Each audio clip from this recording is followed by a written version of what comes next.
成大医学院29号正式成立医学影像中心，由成大医学院的院长沈延胜、加群创光电的总经理杨柱祥代表合作的双方，伫副总统赖清德、副市长戴谦、加成大校长苏慧珍等贵宾的共同见证下举行揭牌仪式，希望成为精准健康产业的示范场合。2、1，请揭牌。成功大学医学院医学影像中心揭牌仪式圆满完成。在苏校长的支持之下，沈院长在去年成立了虚拟实境教室，把 AR、VR、MR 融入教学之中之后，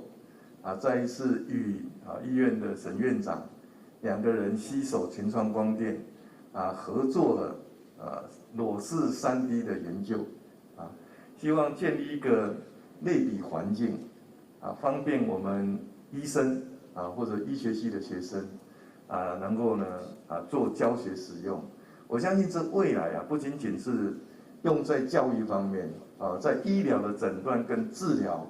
一定有莫大的这个帮助今天这个时刻呢，从科技跟医学的结合，我想我们有个深刻的思考，就是说，当我们从狩猎的社会跨入农业的社会，跨入工业的社会，或者我们现在习以为常的资讯的社会，跟下一个其实是超智慧的社会。超智慧的社会，其中会用很多很多的智慧的技术，似乎在导引我们的未来。可是医护无非以人为本，